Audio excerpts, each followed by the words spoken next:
ایک کوشچن یہ ہے کہ کیا بدھ کے دن ناخن کاٹنا منع ہوتا ہے؟ تو جی ہاں، ہمارے نبی کریم صلی اللہ علیہ وسلم نے ارشاد فرمایا کہ جو بدھ کے روز ناخن کاٹے اسے برس کا مرض ہو جائے گا۔ تو اس لیے بدھ کے روز ناخن کاٹنے سے ذرا اجتناب کرنا چاہیے۔ برس کا مرض جو ہوتا ہے اس میں سفید سفید دھبے پڑ جاتے ہیں پورے بدن پر، تو کھال علیحدہ نظر آتی ہے، دھبے الگ نظر آتے ہیں، تو بدنمائی سی پیدا ہو جاتی ہے۔ اب اس کی حکمت اللہ ہی بہتر جانتا ہے کہ بدھ کے دن ناخن کاٹنے میں آپس میں کیا ایسا تعلق ہے کہ ایک منفی اثر مرتب ہوتا ہے اور برس کا مرض ہو جاتا ہے۔ اچھا، یہ بھی ضروری نہیں ہے کہ اگر کوئی کاٹے تو واقعی اس کو ہو جائے۔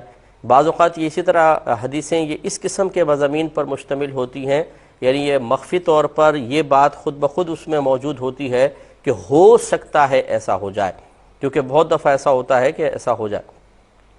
تو لہٰذا جیسے نبی کریم صلی اللہ علیہ وسلم کی حدیث مبارکہ ہے کہ جو امام سے پہلے ارکان ادا کرے، کیا وہ اس بات سے نہیں ڈرتا کہ اللہ تعالیٰ اس کے چہرے کو گدھے کی شکل میں بدل دے؟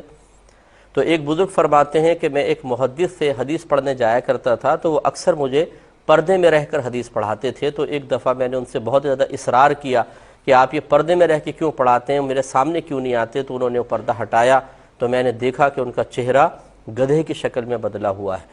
تو میں نے گھبرایا، میں نے پوچھا کہ ایسا کیا ہوا؟ تو انہوں نے یہ کہا کہ میں نے یہ حدیث سنی تھی، اور اس حدیث کو سن کر میں نے یہ سوچا کیسے ہو سکتا ہے کہ کوئی امام سے جان بوجھ کر آگے بڑھے، یعنی امام نے ابھی رکوع نہیں کیا ہم رکوع کر لیں، امام ابھی سجدے میں نہیں پہنچا ہم سجدے میں پہنچ جائیں، امام صاحب نے ابھی سر نہ اٹھایا ہم پہلے سر اٹھا لیں۔ تو میں نے یوں سوچا کہ شاید یہ ایسا نہیں ہو سکتا کہ جو حدیث میں بیان ہوا ہے، تو جان بوجھ کر میں نے ایسا کیا اور اللہ نے میرے چہرے کو ایسا کر دیا۔ تو اس لیے اب دیکھیں بہت سارے میں نے ایسے دیکھے لوگ کہ ابھی امام سجدے میں ہوتے ہیں وہ پہلے اٹھ جائیں گے، ابھی امام صاحب نے تکبیر پوری نہیں کی انہوں نے ہاتھ باندھ لیں گے تو وہ تھوڑا سا آگے، لیکن ہر ایک کا چہرہ تو گدھے کی شکل میں نہیں بدل رہا، یعنی ایسا ہو سکتا ہے۔ تو اس لیے بدھ کے روز اگر کوئی ناخن کاٹتا ہو اور اسے برس کا مرض نہ ہوا تو وہ حدیث سن کر یہ نہ کہے کہ مجھے تو آج تک کچھ بھی نہیں ہوا، اللہ نہ کرے ایسا ہو بھی سکتا ہے، اس لیے اجتناب کریں۔ ایک چھوٹا سا بریک